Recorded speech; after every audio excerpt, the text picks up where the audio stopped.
A lot of budget-minded hobotographers with $17 in their pocket want to start a YouTube channel to inspire the world, to drink more Starbucks coffee, be up at midnight, waking up your parrot.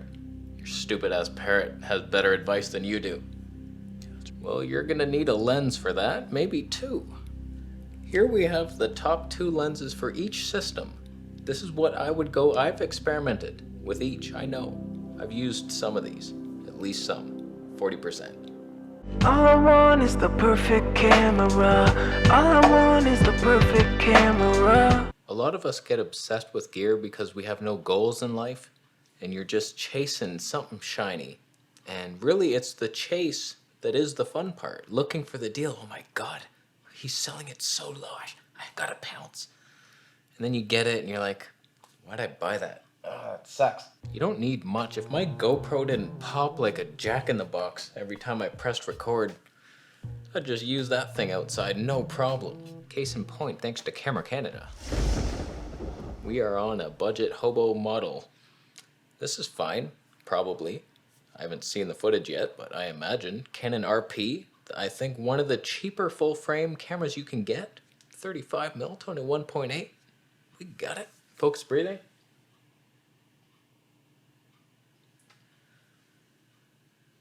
Don't hesitate on my watch, RP.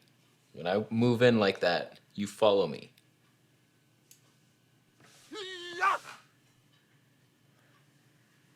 First on the list here, Canon. Are you gonna do it? Are you going with a Canon? You're gonna need a lens. Here's the problem with RF lenses. They're phenomenal, they're ingenuitous. They're coming. There's fun stuff on the way, it sounds like, but none of them are here yet. So here's my philosophy. You need something wide for the vlogs, and then something somewhat more dignified for at home. So you have to go with the 15 to 35. It's so heavy. Good luck. At least the camera's light. The battery lasts 7 minutes, already dead. All I did was hunt through the menu. So you get your 15 to 35. It's only like 75 grand. And then you decide 35mm or 50. Both 1.8 primes. You don't need to go to Hobo 1.2. It's too much. It's overkill for your ass. They're too heavy and expensive and they're gonna think worse of you for using it. They're gonna be like, what is he doing? The 51.2, it doesn't autofocus right. It doesn't keep you. And it's like, you can't have an eye and then part of your eyebrows already out of focus. It's not a show.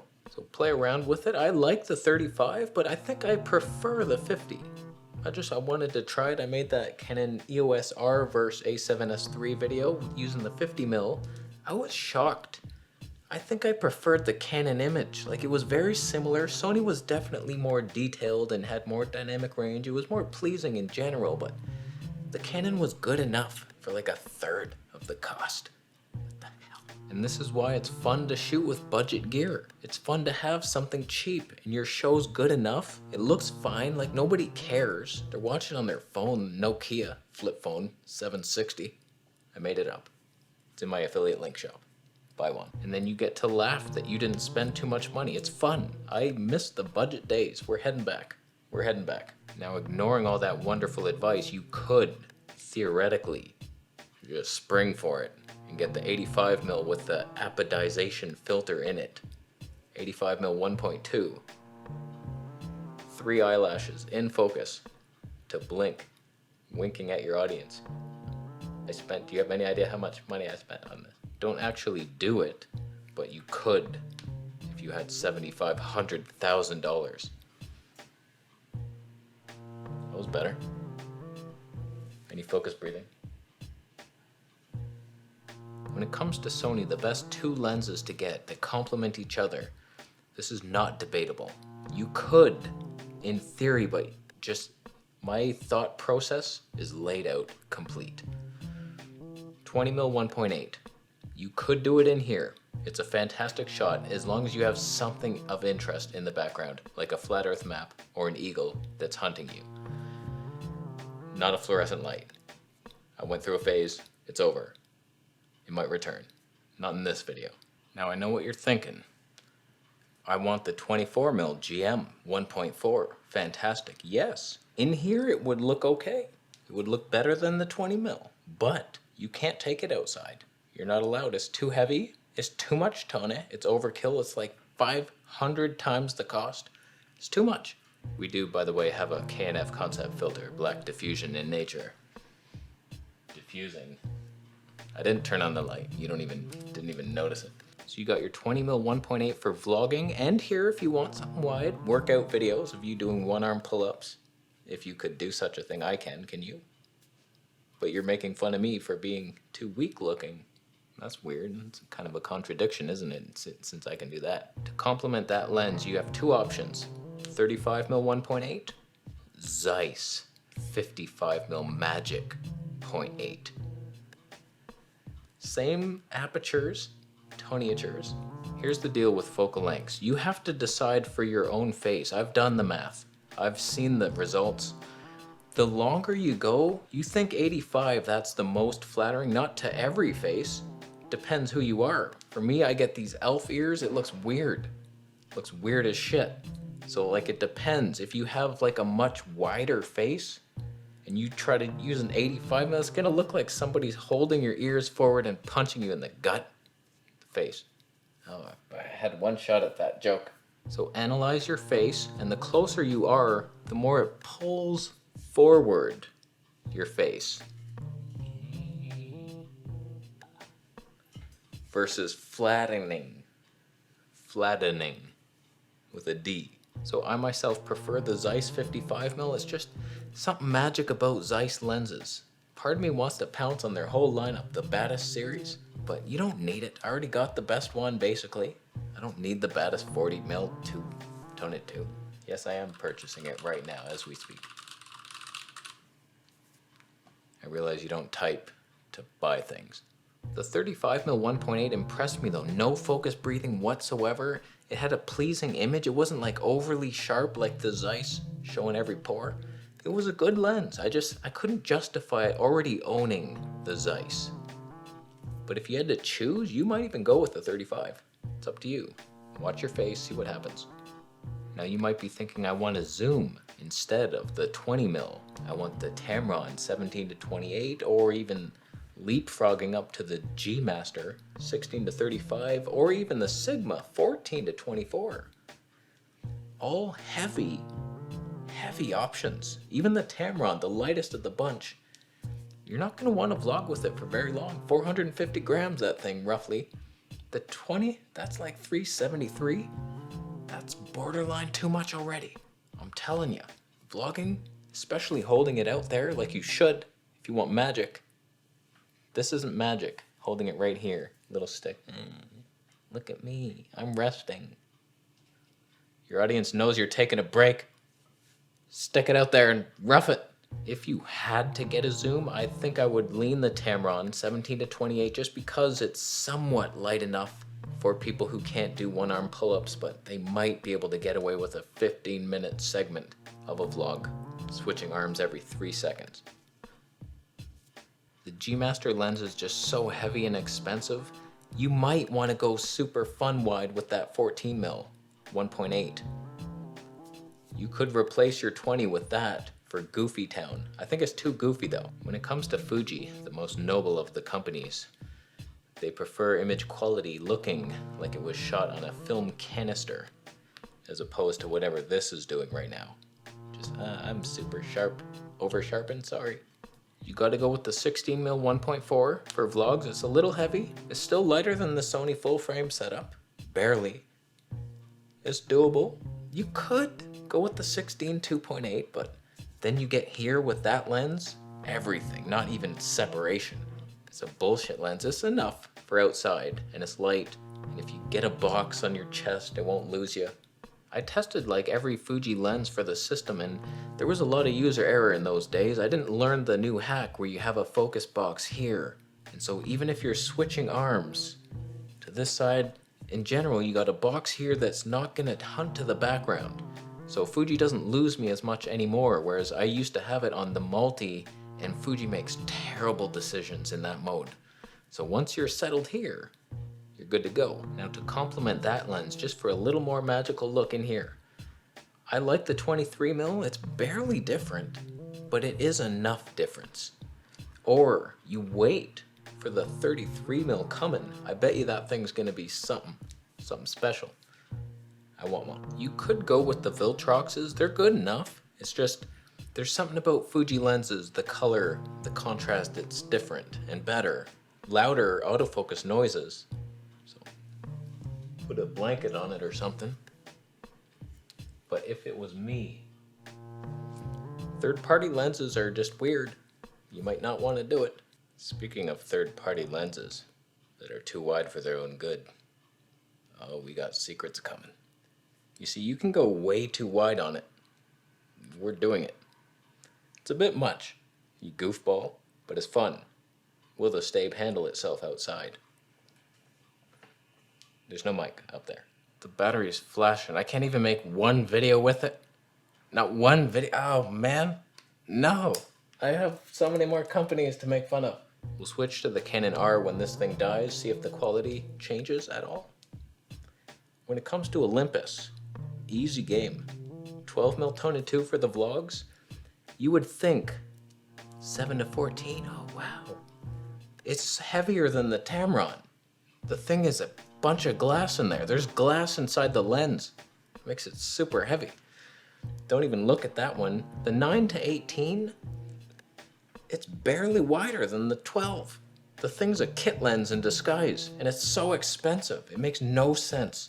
It's a Tony 4 to 5.6. In real land, Tony 8 to 11.2. That's not even an option on most cameras. They don't even go that high. It's illegal. You lose all your Tony, gain weight compared to the 12mm for a little zoom reach. Where are you gonna reach? On the sun? 5.6. You go to the sun? Then maybe. But you're not, probably, because you can't. The Earth is flat. It's in our dome. For the magic in here, you go with the Olympus Pro 25mm Tony 1.2 and just sing yourself to sleep. How long's that thing gonna flash for? You're making me nervous. Just give up already. Someone beats you with a stick, you stay down. I've tried the 17mm 1.2, it was okay. But I think you need the distance. On Micro Four Thirds, you push it back a notch. It's a little not so wide as this. And then 1.2, it's only a 2.4. It's kind of embarrassing, but better than a 2.8 full frame. You're in the ballpark of what full frame people do with their zoom lenses. You're almost invited to the party. You have to leave early, but you can come. When it comes to Panty Boy, Micro Four Thirds here. We're not even looking at their full frame because their lenses suck. You just get the kit lens, the 20-50, and then a Sigma and enjoy your out of focus show. You're bullshit. But if you have a G9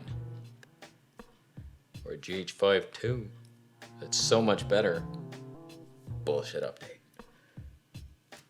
You go with the Laowa 10mm Tone-2. We know you can't autofocus. No matter how many times you update the algorithm, we're getting it sometime in June. I've seen it. I look forward to failing on it. But if you get that Laowa 10mm Tone-2, here's the problem. You go too wide on Panasonic, you get the warpy shit. Unless you're very slow, which you're not gonna be. You're not careful enough. Not like me. You don't put the care and love into your tripod like I do at night.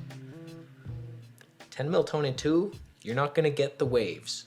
And it's super light. You don't have to worry about autofocus. You just, boom, you set it, and then you can do your slow-mo running across the street. Not one person has done it. How come there's not a bunch of people trying it? Tune in tonight to watch your favorite YouTuber getting run over by a FedEx truck. In slow motion. You can see which rib breaks. Now to complement your 10mm Tone-2, don't make the mistake I made. You make up for my past. You get the Leica 25mm Tony 1.4. I had it in my hands. I was bleeding. I was in the store. I saw it. It was on my camera. I looked. The Tony was beautiful. There was lights in the background. They were magic. Don't be me. Learn from my mistakes. Get the lens. Save yourself. That lens is magic. I had a chance to own it, my friend. Don't pass up. I shot for the stars. I hit a donkey's ass. I got the Nikon. They also manufacture hot dog meat, and you can see it in the lens. Why'd I do it? I went for the .95, thinking I could keep the recording limit. Got me. Wow, it just stopped. Battery's still flashing. So I went with a mistake. Don't you do it. You can tap to focus from here probably. It wouldn't be hard. You tap, reach, boom, you're in. Or you use the app if you don't mind connecting a device for 15 minutes. It's not as simple as the Sony app. You just turn the app on and boom, connect, boom, done. You have to do all this shit, I think. I did. They might have changed it. When it comes to pretending to still be in business Nikon, you want a couple lenses for your vlogging adventures. You got your full frame, you got your Z6, maybe you upgraded to the 2, doesn't even have any upgrades in it, but you spent the money because you borrowed it from your aunt with her hair cutting money. I've debated this one. 24mm 1.8 is your vlogger. It's wide enough, 1.8, almost too much ton outside. It's lighter than the 20mm 1.8. The 14 to 30 zooms, first of all. The 2.8, never seen a lens higher priced. It was $3,000 used in Canada. The 24, that hurts. It's not stabilized. It's a bit lighter, but still like 450 grams. You gotta go with that 24 Tony 1.2. It would be fun to have the 14mm, so debate it. But I would go with the 24mm, because then in here, you got magic. The 14, Tony 4 in here, gawk. To complement your 24mm 1.8, I think I jumped to the 50mm 1.8. Not the 1.2, not the 59mm freaking octagon maker. The giant Nocticrocs. Freaking .095 manual focus. $9,500,000. Avoid that one. 50mm 1.8. If you get the 35, you're so close. 24 to 35. It's like, oh no. Boom. No one's gonna see it. No one's gonna care. They're gonna laugh because you spent money on something not different enough. Still flashing. The whole show. I was excited. Okay, the battery died. So we're now on the R. Side by side with that moron on the RP. He saved a couple grand. But look at him. He's disgusting. His beard's falling off. He's got patches. He has water stains on his lips. Watermelon stains. Water doesn't stain things. It actually removes stains if you do it right with vinegar or something.